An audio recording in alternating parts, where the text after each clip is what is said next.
In the world of Yggdrasil's root, where the great world tree's branches hold not 9 realms but 9 warrens, the gods did not look like men.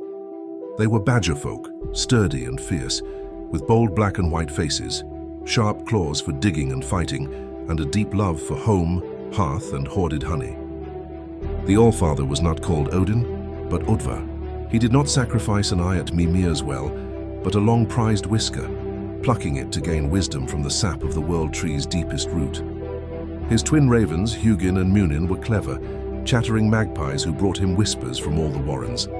Odvar's great hall, Valhall, was not a palace of shields, but an immense labyrinthine burrow of warm earth and polished roots, where the fallen heroes, the Einherjar, feasted not on boar, but on endless sweet combs of golden honey and drank fermented berry mead. The mightiest of the gods was Thor, here known as Torvald.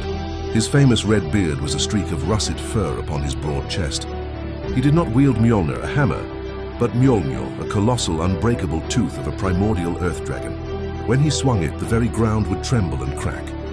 His great enemies were not the frost giants, but the grizzled Jotun, massive, sloth-like beasts of ice and stone, who sought to freeze the warrens and silence the hearth fires.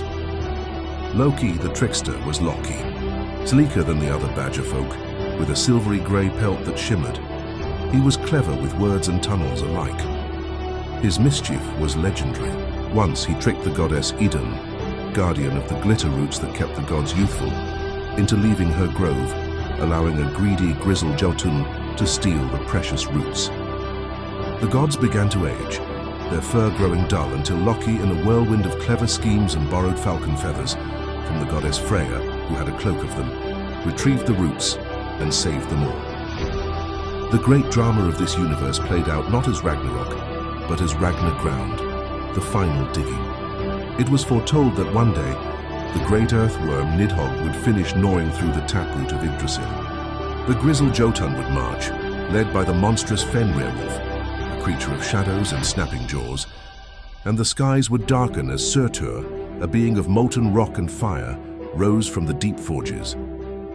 When the day came, Odvar would call the horn, and the heroes of Valhall would pour from their warren, their claws gleaming. Torvald would face the earthworm, his mighty Mjolnir cracking its armored segments. Loki, ever complex, would fight both alongside and against the gods, his children, the wolf Fenrir and the serpent Jormungandr, unleashed upon the world. And in the end, after the great battle had churned the soil and collapsed the warrens, it was foretold that a new root would sprout from the old. 2 badgerfolk, survivors named Liv and Lifthrasir, would emerge from a hidden burrow where they had slept through the chaos, clutching a single ember from the old world's hearth. With it, they would spark a new fire and begin to dig the first hall of a new green world under a fresh sun-dappled branch of Yggdrasil. For in this universe, the cycle was not just of fire and ice, but of digging, settling, and building a home, only to have to bravely defend it, and then, with resilient claws, begin the sacred work all over again.